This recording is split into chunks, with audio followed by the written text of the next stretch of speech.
Welcome to a special Halloween episode of Same Name, Different Game.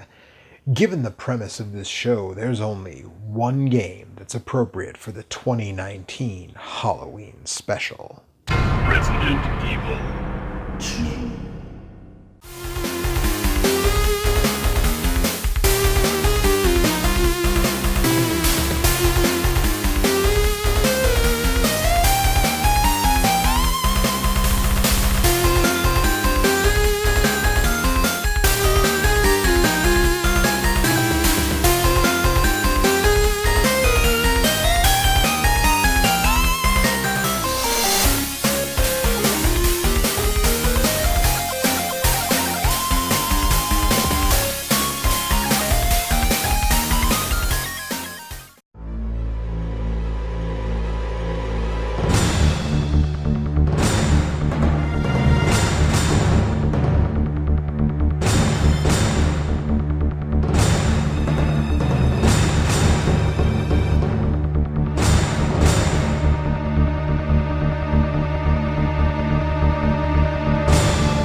In 1996, Capcom released this, and it was the first Halloween special I ever did. And yes, in hindsight, I do think it was a little embarrassing to do that voice for the entire episode. Anyways, that was back in 2011, and I wanted to follow up with Resident Evil 2 pretty quickly thereafter. I have been champing at the bit to do this episode, but there were persistent rumors of a remake, and then in 2015 the remake was confirmed, and I wasn't going to do an episode when there was a remake coming. So I waited, and now we have the remake, and now I'm doing that episode. So go ahead and get comfortable, because there are a lot of versions of this game, both released and unreleased. So let's get started like we always do with a little history. I have talked a lot about Capcom on this show.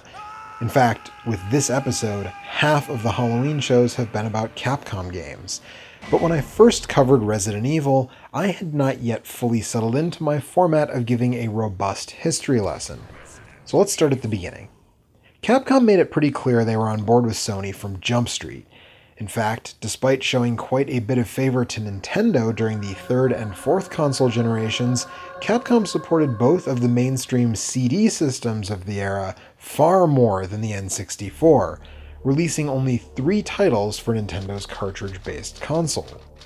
There is no official quote from Capcom that I was able to run down about why they opted to forsake the N64 in favor of the PS1 and Saturn, but Occam's razor would dictate the increased storage capacity and lower costs of the CD format. And it was that CD format that allowed Takuro Fujiwara, at the time general manager of Capcom's home games division, to complete a passion project he'd wanted to execute for 7 years.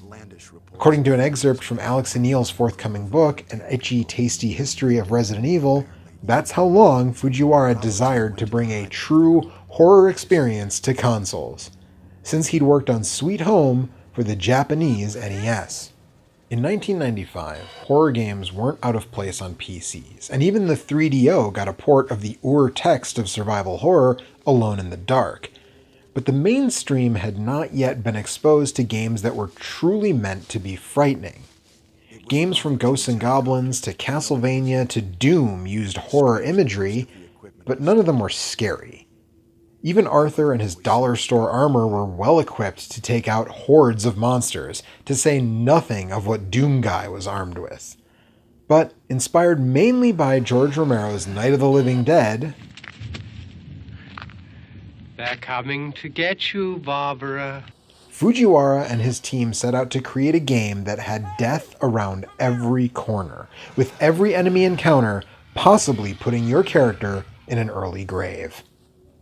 Shinji Mikami directed Resident Evil and gets a lot of deserved credit, but it was Fujiwara's mad genius that shepherded the project from concept to completion. And once it was done, in fact, before it was released, Fujiwara left Capcom, feeling that Resident Evil was the last truly original game he'd have the chance to work on there. There's a bit of irony in that, since RE would go on to be Capcom's best-selling franchise with half of their 10 best sellers being part of the series. But that first Resident Evil, known as Biohazard in Japan, was a bit risky. Zombies and horror were not exactly ubiquitous in pop culture at the time. But clearly, horror games were just what the gaming public wanted at the time. I don't need to tell you that Resident Evil did spectacularly well. Released in March of 1996 in North America and Japan, and that summer in Europe, it was the best-selling game on the PS1 until Final Fantasy VII became an absolute world beater the next year. It did so well that work on a sequel began nearly immediately, with Hideki Kamiya taking over as director and Mikami moving into a producer role. Unfortunately, things would not go quite to plan, and that's how we run into the first iteration of Resident Evil 2. Commonly known among fans as Resident Evil 1.5, what you're seeing now is a roughly half-complete version of the first try at Resident Evil 2. And it's an unfinished game. There are fan efforts to make a full game out of this, but I'm playing the version that's only been touched by Capcom, dumped to the internet in 2013. This version sees the player choose between rookie cop Leon Kennedy or college student Elza Walker, as they fight to escape the Raccoon City Police Department. It's very hard to judge a game based on this extremely unfinished build, but the team was clearly not happy with it, and it was scrapped in 1997, leading to the release of Resident Evil Director's Cut. RE Director's Cut came out to slake the thirst of an audience eager for a new game in the series. It added a new Arrange mode, moving various key item locations, as well as adding new outfits for Chris Redfield and Jill Valentine, our playable protagonists. It also adjusted several camera angles and tweaked the difficulty, making the game a bit easier than the North American release of the original version. Director's Cut shipped with a demo disc of the second attempt at Resident Evil 2, but it wouldn't be all that long until fans got their hands on the full game. On January 21st, 1998, Resident Evil 2 hit North American stores, and just like with the first game, I was there on day one. The game launched about a week later in Japan and that spring in Europe, and as a fan of the original, it was everything I hoped it would be. Resident Evil 2 took the evil out of the residents and into Raccoon City, the fictional Midwestern city that served as the backdrop of the original game. Pharmaceutical company Umbrella has had a violent falling out with one of their lead researchers, Dr. William Burgin, and as a result, the T-virus of the original game is out, and the city is now full of zombies. Even worse, Birkin injected himself with the experimental G-virus and has become something out of a David Cronenberg movie. This version of the game came about largely thanks to Noboru Sugimura, an accomplished Japanese genre television writer who was brought in when RE 1.5 proved to be unsatisfactory to upper management. According to director Hideki Kamiya, it was Sugimura who made the call to scrap almost the entirety of the original version and rewrite it. Elza Walker became Claire Redfield, still a college student but now sister to original game protagonist Chris Redfield. And the released version starts the player in the streets of Raccoon City, witnessing firsthand how far gone the city is, and forcing them, as either Leon or Claire, to reach the police station and the presumed safety therein. Once in the police station, whichever character you chose will discover the secrets Umbrella's been hiding, as they meet a variety of minor characters and make their way into the sewers, through an abandoned factory, and finally into Umbrella's secret lab under the city, all while avoiding not just zombies, but zombified dogs, as well as new horrors like the Licker. Not to mention dealing with a G-virus infected William Birkin, whose gradual reveal is handled surprisingly well for a game of that era. You don't really see very much of the good doctor until fairly late in the game. Speaking of Dr. Birkin, he continues to mutate throughout the game, and the versions you see depend on the scenario you play. Not content with just one version of the story for each character, this time Capcom gave us the zapping system, something that was apparently discussed late in RE1's development, but too late to actually implement. It's also the feature that has honestly made most subsequent Resident Evil games just a little disappointing to me personally, because none of them, not even the remake, really have it. The zapping system works like this. When you first play the game with either Leon or Claire, you make some decisions. Did you take certain items or leave them for the other survivor? Which set of windows did you close the shutters on? Did you blow up the mutant alligator or just shoot it until it stopped moving? Beyond that, there are story beats that you see from one perspective. Claire meets Leon on the second floor of the police station. They discuss seeing Sheri Burgin, the doctor's young daughter, run through the room. But what about the other perspective? The initial playthroughs with both characters are pretty different, but they largely see the same events unfold. However, after completing the game, you open the B scenario for the character you did not select to play. This other playthrough is the complementary part of what you just played. So now, you'll see what Leon was doing right before Sheri ran by. You'll encounter different versions of Dr. Birkin's mutation. You'll have to call the tram in the factory back up because the other character already wrote it down. You might have a machine gun waiting for you, if you left it behind on your first playthrough. Oh, and you'll have to deal with Mr. X. A new version of Resident Evil 1's final boss, the Tyrant. Mr. X stalks the halls of the RPD, looking to retrieve the final G-Virus sample and deal with anyone who gets in his way. Side note, some people claim his name is not Mr. X, he is the Tyrant. But I just so happen to have here my original 1998 vintage, purchased at the Southridge Mall, Babbage's in Greendale, Wisconsin, Resident Evil 2 Survival Guide, the only official guide for Resident Evil 2 that was published by GameFan Books with the cooperation of Capcom. And in here, they say his name is Mr. X. His name is Mr. X. Now, Mr. X's appearances are predetermined in the B scenario, but they sure don't feel like it on an initial playthrough. And while he can be stopped temporarily, and will even drop items if you manage to knock him down, he'll always get back up. He also breaks rules established in the first game, and even in the first scenario, he'll come through walls at you, and let me tell you, I forgot all about the window dogs in the first Resident Evil when he punched through that plaster.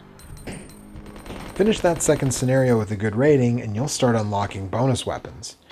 Sure, the first game had the infinite rocket launcher, but this one-ups things with 3 infinite bonus weapons.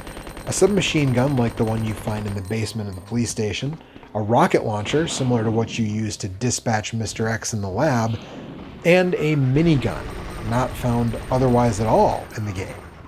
But that's not all. There are also additional scenarios. The first you unlock is the 4th Survivor, putting you for the first time in the combat boots of Ace Umbrella operative Hunk, as he retrieves the G-Virus sample and moves to escape the city. The second is Tofu Survivor, which sees you play as a sentient chunk of bean curd, armed only with a knife, but making the same journey as Hunk. Like RE1 before it, Resident Evil 2 was also wildly successful. It is a certified classic, Capcom's best-selling game on the PlayStation, the 4th best-selling game in the Resident Evil series, and the company's 6th best-selling game in history, with almost 5 million units sold. And that's just counting copies of the PS1 version. Leon and Claire's adventure through the police station and the peripheral characters they meet, from industrial spy Ada Wong to wretched police chief Brian Irons, have been canonized. And like the first game, this one would also get a re-release with some additional content. This one is commonly referred to as the Dualshock Edition, but the case, manual, and discs themselves all simply read Resident Evil 2, so as far as I'm concerned, it's got the same name. RE2 DualShock adds, of course, support for the PS1 DualShock controller, both allowing you to turn on vibration and use the analog stick for movement, though you still have to hold a separate button to run, so the analogness of the stick doesn't really matter. This version also defaults to having the auto-aim turned on, which the original version for some reason did not, though you could turn it on in the control options. Dualshock also adds an arrange mode, like the director's cut of RE1, but it's not nearly as dramatic a difference. By default, it starts you with the infinite bonus weapons. The manual claims it has new surprises, but I didn't notice anything. Certainly nothing on the level of completely new camera angles and default outfits, let alone key items being moved around like the original game's re-release. On the plus side, at least we didn't get a improved soundtrack like the Dualshock director's cut of RE1. The biggest addition here is the Extreme Battle Mode, which feels like a dry run for mercenaries. While the Saturn port of RE1 did, yes, include a similar mode, this is where I think most players experienced it first. Here you play as Leon, Claire, Ada, or even RE1 hero Chris Redfield, running 3 timed missions in environments from the main game.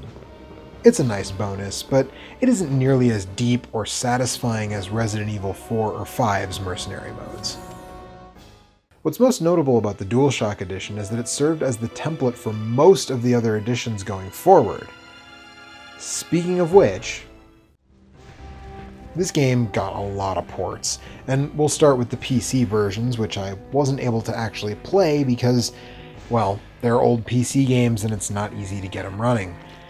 But there are 2 PC ports. The first one, commonly referred to as the Platinum Edition, was released in 1998 and incorporates a lot of the DualShock stuff. It runs in 480p as opposed to the 240p of the PS1 versions. Now, this version's additions to the DualShock have been carried over to the Dreamcast port, including an asset viewer you gain access to after beating the game. The second PC port is from much later, 2006, and was ported by a company called SourceNext. Look, I'll level with you. This is considered by some folks to be the peak version of this game, and it seems to be the speedrunner choice, but in order to get it not only in English, but also with all the robust settings and more that make it so revered, you have to use a fan-made patch. And most playthroughs and accounts of the game are from the perspective of that patch version. So I guess I'll just say, if you have the patience to deal with getting a Japanese Windows XP game working and adding a fan patch, you may very well find it worth it. As for consoles, well, like I said, most of them have all the features of the DualShock version, but the Dreamcast port, released in late 1999 in Japan and almost a full year later in North America, takes a lot of cues from that first PC version. You can tell because they both have this mirror screen when you remap the controls. This one looks the best of the console versions because it outputs 480p with the Dreamcast VGA output, so it's the one you're seeing most in this episode. It also has a neat feature of using the Dreamcast VMU to show you how much ammo you have left in your clip and where your health is, which is nice. But it does have some odd quirks. A couple of areas that otherwise have music don't in just this version, like in front of the police station.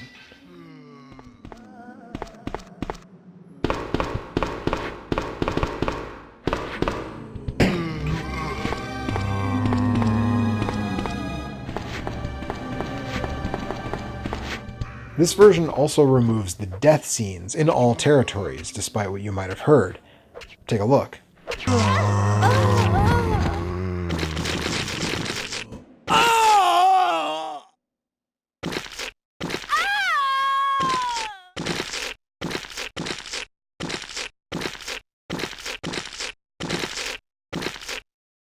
Finally, this version has all characters and levels of Extreme Battle available right away instead of having to unlock them.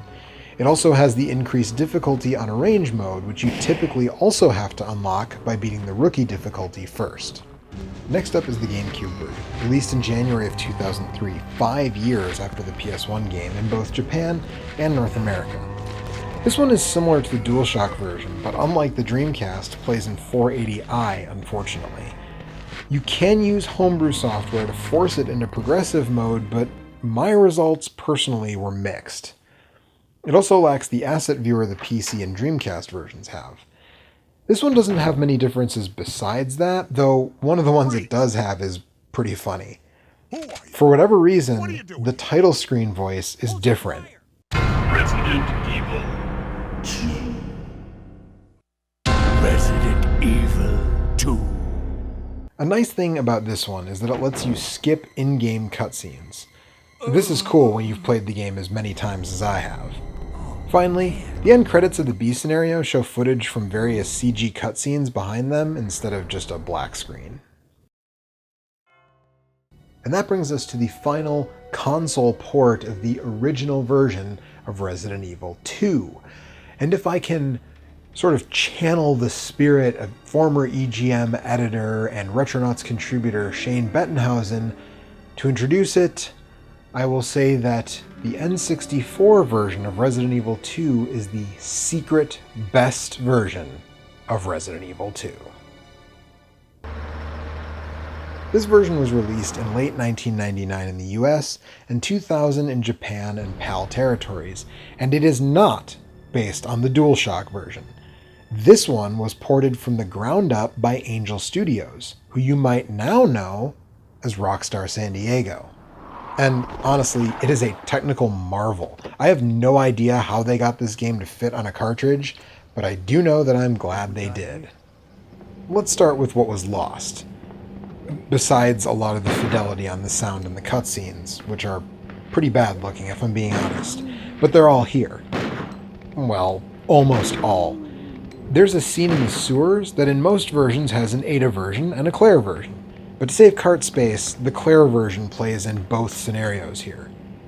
It's honestly almost imperceptible if you're not looking for it, but the only difference is one line of dialogue that's normally spoken by Ada if you're playing as Leon. The extreme battle and the arrange modes are also gone, and the rockin' tune from the B scenario credit sequence, this one, yeah, that's gone too. But if you ask me, what they added is much more than what was taken away. For starters, if you're a tank controls hater, which I, for the record, am not, this is the only version that allows you to turn them off. You can also adjust the amount and color of the gore. Now, I tend to go full bore with red at the max setting, but if you want to do just a little bit of green blood, you do you. This version, being the first RE game on a Nintendo console, also adds new files that explain the events of the first game and allude to the then in development for the Nintendo 64 Resident Evil Zero's events. Oh, and this version adds an invincibility code. Speaking of codes, all versions have them, but only this version has the invincibility one. It's also the only one that allows you to unlock Fourth Survivor and Tofu with a code.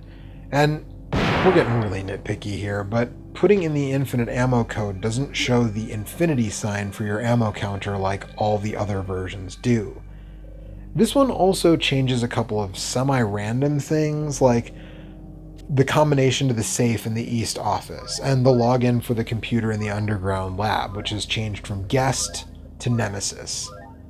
There's a dead hunter in the room that's opened with that code in this version as well. Finally, the costumes you unlock with the special key are different. This doesn't make a huge difference, though one of them doesn't give Leon his side pistol grip, where both outfits in the other versions do. But all of that is pretty minor compared to this game's best piece of exclusive content, the randomizer. Considered by some to be the first randomizer of its kind, and thus the progenitor of the current fan-made randomizer craze in games like Zelda and Metroid, playing the game this way randomizes the locations of non-key items. So where there used to be a handful of pistol rounds, there is now 26 shotgun shells? Wow. Lucky for me, I guess. This doesn't go quite as far as the current crop of fan randomizers, keeping all the key items and weapons in their original locations, but for me, it remains a far more interesting playthrough than the arrange mode of other ports. Before I finish up with the N64 version, there is one last thing I need to address. On a modern setup, this game can be a pain. If you have the expansion pack in your system, the menus and some backgrounds are up-res to 480i. Impressive back in the day, but if you're playing on a modern setup with an OSSC, or even worse, a FrameMeister like I am, This will cause your external scaler to drop the sync, and then you're looking at a black screen for a few seconds. Which is not only annoying, it can be fatal if you pause during a fight to use a healing item or reload your gun without the animation playing. There are 2 ways around this on real hardware. You can install the Ultra HDMI mod, which will natively change the resolution that's just coming out of the system, or do what I did. When you play this game, take your expansion pack out, put your jumper pack back in.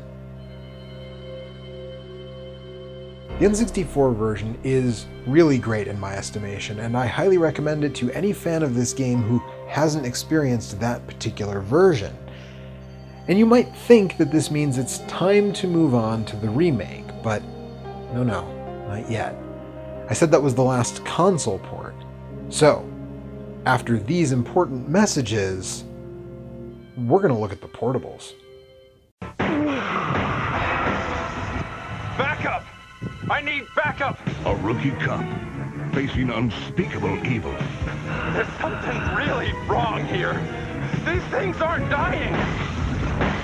I just blasted this thing, and it's still alive! One of the most anticipated games of 1998, Resident Evil 2. If the suspense doesn't kill you, something else will. Everyone's gonna die!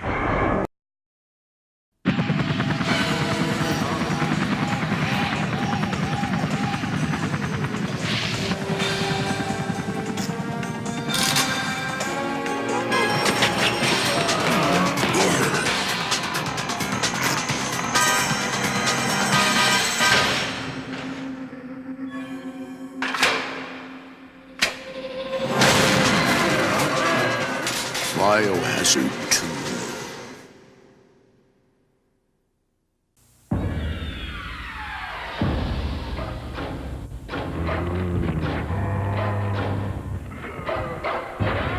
Lock the door. Turn out the lights. Pretend it's just a nightmare. The most intense survival game ever created. Resident Evil 2. Now for Nintendo 64. I would love to give a history lesson on the Gamecom here, but I'd like to keep this episode under an hour, so suffice it to say that it was a cartridge-based handheld from Tiger Electronics, noted purveyors of cheap LCD handheld games, that was honestly ahead of its time in a few ways, like having a touchscreen and a modem, believe it or not, but missed the mark in so many other ways. Oddly, the system, which ran on an 8-bit processor not unlike the Game Boy, regularly saw ports of games it probably had no business running. Like Duke Nukem 3D and, well, Resident Evil 2. Or half of Resident Evil 2.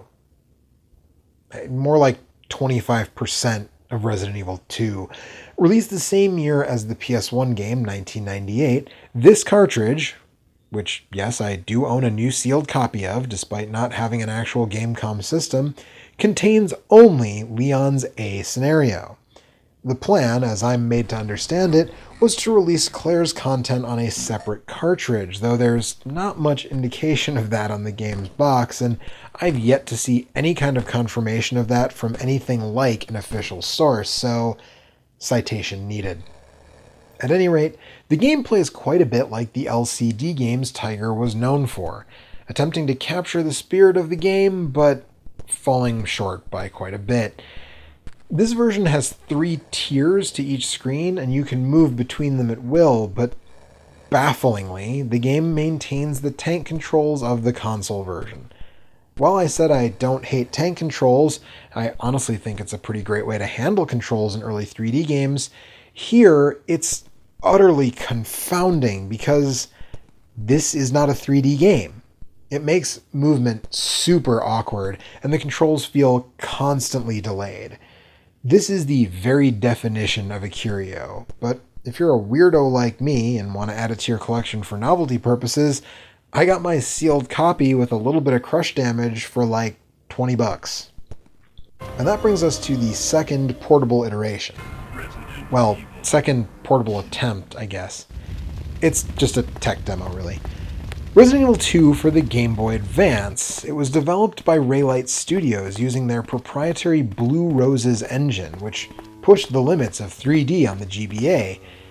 Near as I can tell, nobody knows if this was solicited by Capcom or was a cold pitch by Raylight, but either way, it did not get very far. For what it is, it's honestly very impressive, but it ends at the basketball court. If the Gamecom version is a curio, this is an artifact, only of interest to the true Resident Evil nut. Now, if this were last year's Halloween episode, we'd be done. But in January of this year, Capcom finally did it. They released the long-awaited remake of Resident Evil 2. I will be playing it here on the PlayStation 4, but know that like most modern games, it's basically identical across the PS4, Xbox One, and PC, although if you have a top-of-the-line rig, the PC version is going to look a little better. Content-wise, there are no differences. And I know I put the original game splash screen about violence up at the very beginning of this episode, but seriously, if you're sensitive to violence, proceed from here with caution.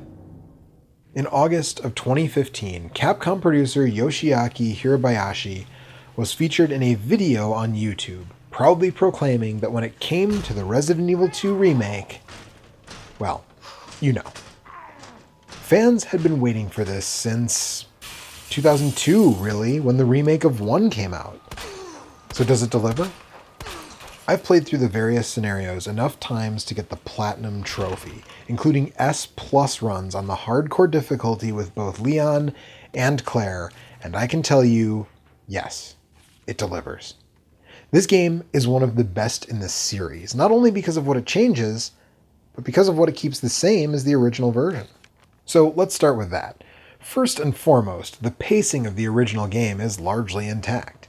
It still breaks the game into 4 smallish campaigns, which was absolutely the right decision.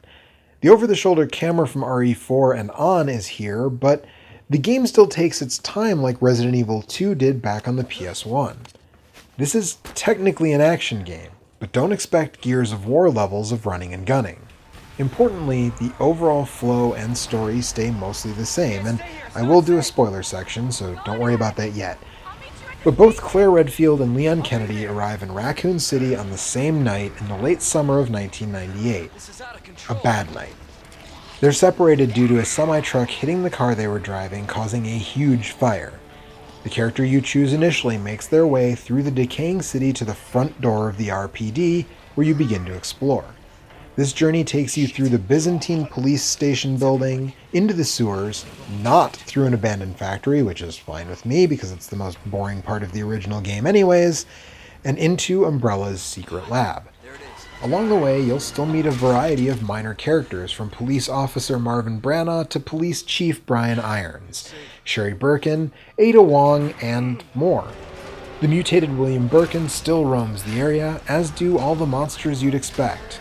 Zombies, undead dogs, lickers who are now completely blind, and some other Cronenbergian horrors. And of course, those horrors are part of one of the big new changes, the most obvious one. New tech means higher visual fidelity, and if you've come for the gore, you will not be let down. But there are a lot of other changes. Let's dig in. The biggest changes to gameplay serve 2 ends, making the game more accessible to a modern audience and making the game scarier. The first RE2 had some tense moments and a generally creepy atmosphere aided by a fantastic soundtrack, but it was considerably more action-oriented than its predecessor, loading you up with ammo for even the more powerful guns, allowing you to mow down pretty much anything in your path. Unlike the first game, which required you to avoid certain enemies in order to have enough bullets to put down the ones that truly stood in your way. The new game errs on the side of scary and tense, and not giving you nearly enough ammo to pretend that you're Rambo in a Romero film. Beyond that, it's darker. using modern lighting tech to allow the use of real-time lighting that was simply not available on the PS1. And hearing the moan of a zombie or the hiss of a liquor you can't see in the dark, that can be extremely tense. Now, you might say that some of this flies in the face of that more accessible claim I made, but because Capcom was clever about it, it really doesn't. First and foremost, on the standard and easy difficulties, ink ribbons are now a thing of the past. You're allowed to save at any typewriter at any time. The game also auto-saves at numerous points, which means if you die on a boss, you can continue from right before the fight. You also add more side packs. While there's one in the original game that will give you 2 additional inventory slots, you add them frequently in this game, giving you a lot more space to carry a lot more stuff, including ammo and healing items. And there's an adaptive difficulty system operating in the background that does things like vary the amount of ammo that any given box or a combination of gunpowders gives you. And completing one scenario is just not too tall of an order for most players with all these systems. But here, just like the original Resident Evil on PS1, any encounter can be fatal. And the strategies for avoiding death, particularly when it comes to regular zombies, have changed in a way that isn't just interesting for the series, but for most zombie video games. While the burning mechanic of Resident Evil 1's remake is gone, as are the extra powerful Crimson Head zombies that result from not burning or decapitating the undead in that game, these zombies still don't stay dead without losing their heads. And I do mean losing them. You might headshot a zombie a few times, made easier by the over-the-shoulder view, but just because they fall down and stop moving doesn't mean they're done. Leave the room, come back later, and expect them to be back up and looking to take a bite out of you. This makes the best strategy, especially in the early going when you only have a pistol, to play a bit like Dead Space and aim for limbs, specifically the legs. Shoot a zombie's leg off, and while it can still flop around on the floor and get at you, it's a lot less mobile and a lot easier to run past. But should one of the undead grab you, one of my favorite features from the RE1 remake is back, finally. Sub-weapons. If you have a knife or grenade, usually mapped to the left bumper or L1, and a monster attacks you, you can use that sub-weapon to shake it off. But in the case of a knife, make sure you knock down the enemy afterwards and retrieve your blade, because you'll probably need it later. And speaking of enemies, I guess I should mention the other big change here. Mr. X is not only back, he's back in the first scenario. While the original game tried to make his scripted appearances feel unscripted, in this version, he is largely unscripted. He will relentlessly pursue you, with there being only a handful of rooms he can't enter, and just when you think you've lost him, you'll hear those heavy footfalls outside a door and start trying to plan an exit. Also, don't waste your time knocking him down, because while it is still possible, it takes a lot of bullets and he doesn't drop any goodies this time, so it's best to just avoid him unless he's got you backed into a corner. So we talked about autosaves and the lack of ink ribbons for saving manually, but what if I like that tension of having to save manually and having a limited resource for those saves? Well, I do like that, and if you're like me, we're in luck, because we've got hardcore mode. One of my favorite things about Resident Evil 7 was its addition of Madhouse mode, which not only increased the difficulty of the game, but moved around locations of various items and added the need to use up expendable cassette tapes to save your game, just like the ink ribbons of old. It was like its own harder arrange mode. While hardcore in this game doesn't go quite that far, it does restore the difficulty, move a couple items, change the solutions to some of the puzzles, and bring back ink ribbons, which will now be found in places that, by and large, previously held ammo or healing items. As an old school fan of the series, these modes are my preferred way to play Resident Evil 7 and the Resident Evil 2 remake, but I'm glad they're optional, and that more casual players can enjoy a breezier experience in line with other modern games. Now, if you want a bit more of an arrange mode from RE2K19, look no further than the second scenario. which is both a cool feature and honestly a little bit of a disappointment. Unlocked upon completion of the first scenario, the second scenario opens up. And while they're similar to the B scenarios of the original game, they are definitely not the same thing, and you shouldn't expect that. The B scenarios in the original game allowed you to experience different events, fight different bosses, witness Burgin's slow transformation from a different angle. The second scenarios do not do this. While, yes, you're now on the other side of a couple of conversations between Leon and Claire, the bosses are all the same, including the final ones. You'll witness basically identical scenes of characters entering a room and doing the same thing they literally would have done 2 minutes earlier with the other protagonist. So it's really best to just view these more as alternate scenarios and not a true successor to the zapping system. As for armaments, both characters have mostly the same weapons they did in the original game, although Claire's bow gun is missing. Now, while the alternate outfits are now just assigned at the beginning of the game, including a cool Elza Walker outfit for Claire, she can still find the revolver that was part of her alternate costume in the first version. Also, weapons that can be improved with parts now have said parts separately found, as opposed to just pistol parts or shotgun parts of the original game. You find, for example, the extended clip separate from the muzzle brake, separate from the stock, and add them all one at a time to the pistol. When it comes to enemies, most of them are the same, though I will say I was a bit disappointed that the giant moth was removed, and that the giant gator only appears in Leon's game. But the biggest change, besides the way you take down zombies, is the ivy monsters. In the original game, they were like just giant flowers, but here they're much scarier, looking like people that have been taken over by plants. If you get grabbed by one and don't have a defense item, you're dead, no matter what, even if you have full health. So this game isn't even a full year old yet, which means I'm going to put a spoiler warning right here. Skip to this time if you don't want to hear about the story beats, how those story beats compare to similar parts in the original, and the bonus unlockables. What's going on in this Among town? small changes to the story, like Leon and Claire now meeting at the gas station outside of town, there are some pretty big story beats that change in this version. Overall, the narrative and characterizations are just much more fleshed out, and that comes through right away. The first character you meet in the PS1 version is Robert Kendo, a gun store owner who stands too close to the window. Ouch. But we don't meet him in the new version.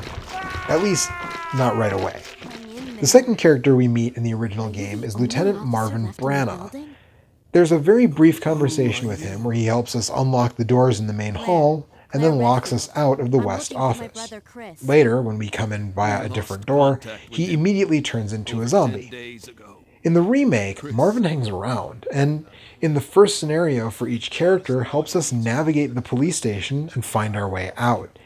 He also gives Leon his uniform, a scene the original RE2 team wanted, but according to a 1998 interview translated by shmuplations.com, was cut due to a CG problem.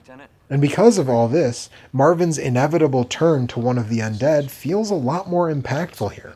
Another character getting more screen time is Police Chief Brian Irons. In Claire's original campaign, Irons is gross, and writes in his diary about hunting down, then doing some taxidermy to the mayor's daughter. We see her dead body on his desk, and it's all a bit unsettling. But we only interact with him twice. Once when he tries to play it cool, and again when he's attacked by Burgin and dies.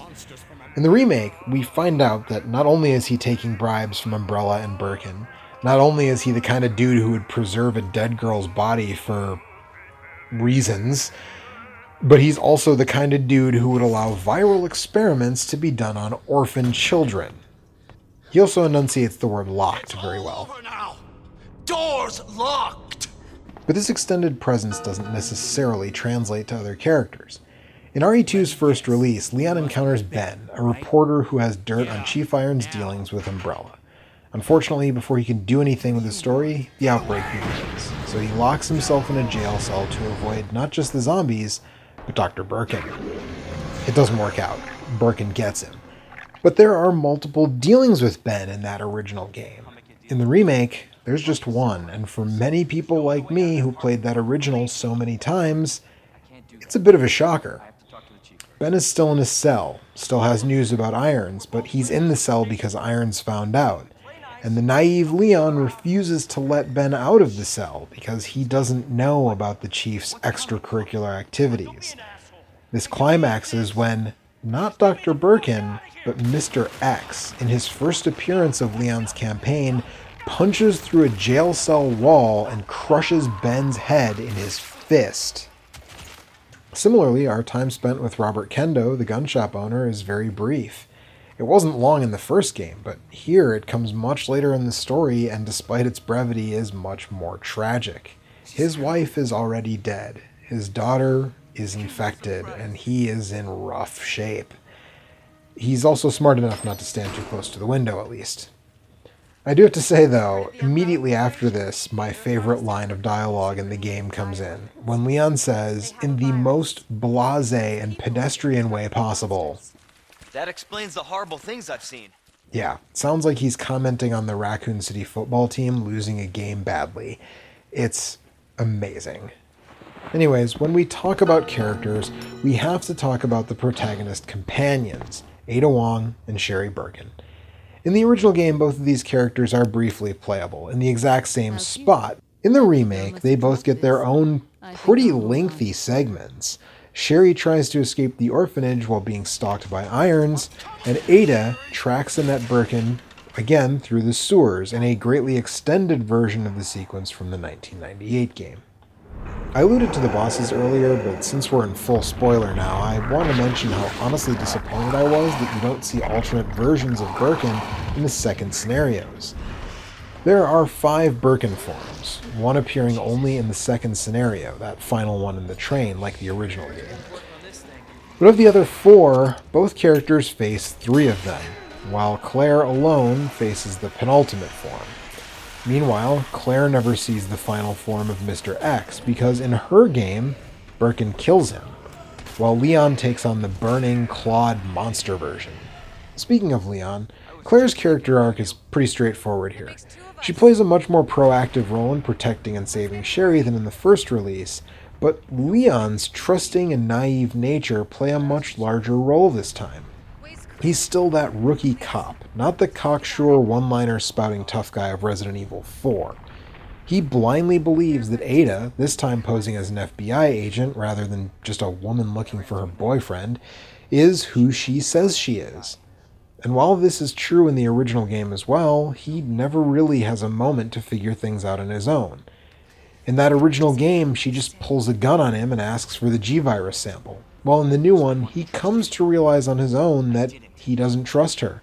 I have to point out that Capcom has said in the past that the original game's canon story is the Claire A, Leon B scenario, in which Ada leaves the story by being thrown into this panel by Mr. X, a much more believably survivable incident than falling down the seemingly endless shaft. I don't honestly know if this game takes the 1998 game's place in the canon, and I guess I don't really care because that stuff doesn't give me hang-ups, but I just think it's kind of funny that her end here feels pretty definitive for a character that does come back later in the story. And that takes us to the end of the game, which means bonus weapons. As mentioned earlier, the initial incarnation of Resident Evil 2 had 3 bonus weapons, each unlocked by various ways of getting a B rank, which is the second highest possible in the English language versions. There's a submachine gun, rocket launcher, and minigun, all with infinite ammo. The new game still has these, but it adds 2 more and makes unlocking the extremely powerful weapons, the minigun and the rocket launcher, much harder. The 2 new bonus weapons are an infinite pistol and knife, since the knives in this game break after too much use. The infinite knife is unlocked by shooting all the Mr. Raccoon statues in the game. The pistol is acquired by simply getting an S rank, the second highest possible rank, on any scenario on any difficulty. The submachine gun ups the ante by requiring an S rank on hardcore mode. But that still isn't too bad, because you can use the infinite pistol and still get an S rank. But the rocket launcher and minigun?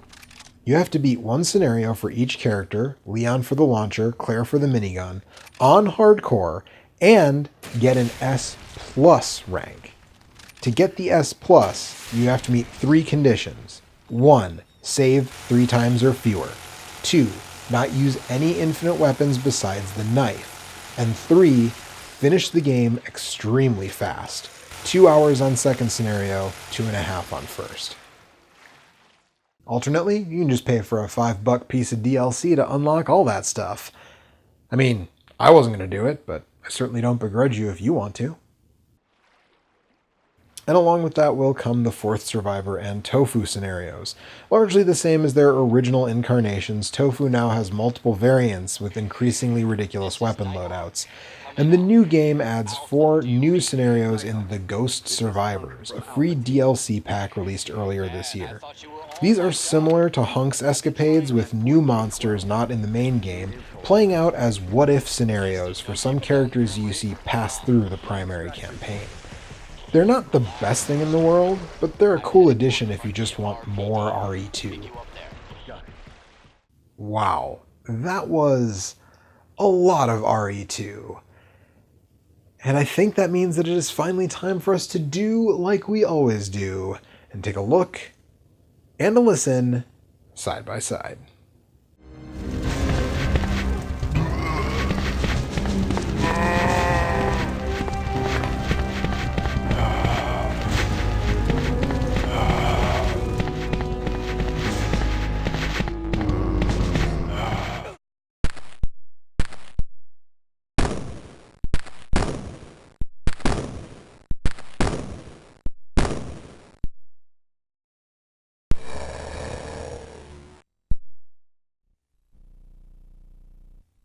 Who are you? What are you doing here? Hold your fire! I'm a human!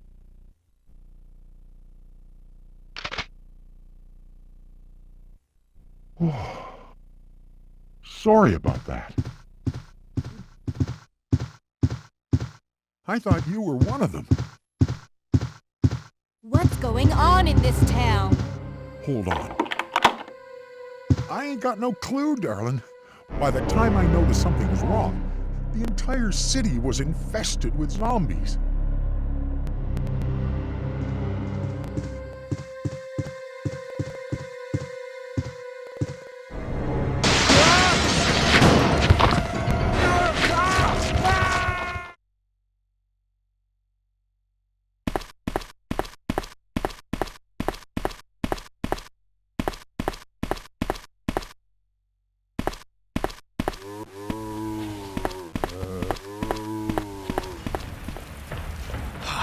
There it is. The station.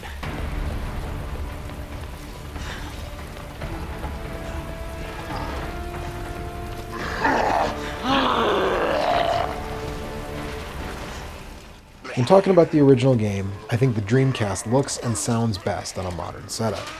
Honestly, the PS1 game is one of the best looking 3D games on the platform. Now, obviously the new game looks much better than the original game, generally speaking, but I'm not totally sold on the sound. While I did capture this footage with the new soundtrack, there is DLC that I typically use that lets you play with the original soundtrack, which I prefer. Anybody here? And that makes it time to give the edge. And if we're just talking about the original game, I would say the Dreamcast or N64 versions are your best bet. The Dreamcast version is the best looking of those ports on a modern setup. It's arguably the most complete with the asset viewer, the extreme battle mode, all that stuff. But the N64 version has unique content, no tank controls, the randomizer. So maybe check them both out if you really love this game. If we're talking classic versus remake, that is honestly a really hard call for me. Replaying these games, I love them both. The new one is my favorite game of 2019 so far, and it's not really close. I don't get platinum trophies on a lot of games, and I did it for Resident Evil 2, but by the same token, the original game is one of my favorite games of the PlayStation generation, and is my favorite classic-styled Resident Evil full stop. And yeah, I mean, that includes the remake of RE1 on the GameCube. Play them both, I guess. Or to put a finer point on it, if the trappings of old survival horror games don't bother you, definitely play that one. But maybe if you have a slightly more modern sensibility, and I'm not judging, but if you have more of that modern sensibility, if you're a little more of a casual player, and that's not a dirty word, you'll probably get more out of the new version. But really, if you love a good, scary, gory game, play them both. That does it for me. Grab your favorite scary game off the shelf, turn out the lights, turn up the sound, get comfortable, and have a very happy Halloween. See you next time. Hey everyone, thanks so much for watching. This was quite an undertaking, as I'm sure you can tell, and if you dug it, please share it with your friends and do all the other stuff, like, comment, subscribe, ring the bell, whatever. If you really dug the show, do consider supporting on Patreon. Keeps the channel ad-free and gets your name here with all these awesome folks. If you want to see a slightly embarrassing video on Resident Evil 1, check out my first ever Halloween special from 2011 on the left. And if you want all the Halloween stuff, take a look at the full playlist on the right.